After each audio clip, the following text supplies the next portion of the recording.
Very good morning, children. Today we'll start with the revision of the poem, which is The Voice of Rain, written by Walt Whitman. Now, just to give you a brief description of what the central idea of the poem is, it is written by Walt Whitman, as I told you earlier, and it signifies the eternal role that the rain plays in nurturing, quenching, and purifying the various elements of earth. And the rain returns the favor to its place of origin from where it rises, unseen from the depths of water and from the land. The rain itself is explaining to its reader about its origin, work, and its cyclic movement. A comparison has also been drawn between rain and music because both of them make the world more lively and return to their place of origin after fulfilling their purpose. In the first paragraph, it talks about it is a kind of a conversation between the poet and the rain, wherein the poet is asking a question to the rain and the rain is replying. So let us start with the reading. It says, "And who art thou? Said I to the soft falling shower, which strange to tell gave me an answer, as here translated. I am the poem of earth, said the voice of rain." Now if I talk about the word which is thou means you, and soft falling is like very softly, which is dropping, like the soft falling showers, and shower here is the raindrops. So now just to give you the explanation, the poem begins with the poet asking for the identity of the soft falling rain shower. Much to the surprise of the poet, the rain replies to his question, which the poet translates for his readers. It says, the rain in its own voice tells the poet that she is the poem of this earth. And the rain is trying to say that as music or poetry gives pleasure to human beings, even I give happiness to Mother Earth. So now moving further to the next stanza. Eternal I rise impalpable out of the land and the bottomless sea, upward to heaven, whence vaguely from the formed altogether, changed and yet the same. So now again the rain is replying here, okay? Now let me just give you the meaning of the difficult words used in the stanza first. Eternal means everlasting. Impalpable means unable to be felt by touching. Bottomless is very deep, upward towards a higher level.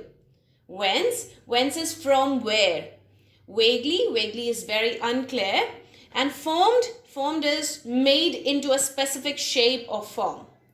Now let's come to the explanation part of the stanza.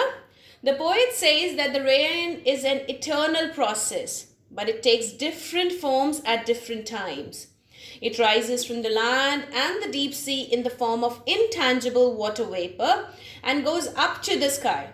There it takes an indistinct shape in the form of clouds. Although it changes in its form or shape, its core matter remains the same. Since vapor and clouds contain water, they can get transformed into the other. The words like impalpable and eternal here indicates that the nature is not fully understood and some part of it always remain beyond our reach. I hope this is clear. Moving on to the next stanza, stanza 3. I descend to lave the draughts, atomies, dust layers of the globe, and all that in them without me were seeds only, latent, unborn. Now the meanings to the difficult words used here. Descend is to fall downwards. Lave is to wash away. Draughts you all know, dry spells. Atomies are very tiny particles. And globe here represents the planet Earth, and latent which is very inactive. Okay, so now moving on to the explanation of this stanza. The raindrops pour down from above to wash away draughts and dust layers enveloping earth. Now whatever the dust which is enveloping the earth, so it is just trying to wash away with its water. It satisfies the thirst of the dry earth and heals everything that is degrading and it's lying lifeless. The showers remove the dust particles and make earth clean and green. The rain also helps in germination of the seeds, which are just lying inactive due to the dry spell. So it is just because of the rain which helps the earth to regain its beauty. Now moving on to the last stanza, it says, "And forever day by day and night I give back life to my own origin and make pure and beautify it. For long, issuing from its birthplace after fulfillment, wandering wrecked or unwrecked, duly with love returns." So now coming down to the meanings first. Origin, which means the source or the foundation. Beautify, to make something very beautiful, more beautiful. Issuing, which is like, it is like the starting or originating. Fulfillment is like completing the cycle. Wandering here means that moving from one place to another. Wrecked, which is like you care about something, and unwrecked, which is not cared about anything. Duly is properly. So now the explanation. The rain is involved in continued process of giving life on earth by providing water to the dormant seeds and making the earth more beautiful and full of greenery. Rain helps in enhancing the beauty of earth, as in the absence of water, everything turns dull or lifeless and dust accumulates everywhere.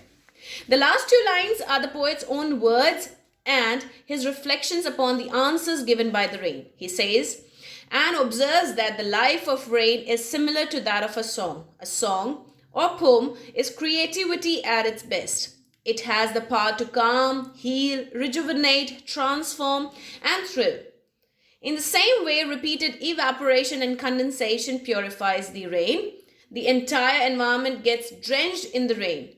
Dust particles settle down and there is greenery everywhere, which makes the whole earth beautiful to look at. The poet therefore draws a parallel between rain and music, as both of them have rhythm and ability to thrill, and both of them rejuvenate and beautify life. So this is about the explanation of the poet. Now the poetic devices which are used in this poem is, but first is personification, as the rain has been personified as it has been given the voice in the poem. Okay. And then the metaphor, wherein metaphor is used in the line, I am the poem of the earth. Okay. And parallelism, which is like it has drawn a parallel between rain and music, as I described in the last stanza. Then imagery. Imagery is like in the first line of the poem, soft falling shower gives the reader an image of the gentle rain or drizzle. So it is an imagery poetic device. And the last one is hyperbole. Hyperbole is actually the example of hyperbole in the poem is bottomless sea. The poet here describes sea as bottomless, which is an exaggerated statement to bring out the desired effect. So these are the poetic devices which are used in the poem. And I would want you to go through the poetry once again nicely and let me know your confusions, if any. Thank you.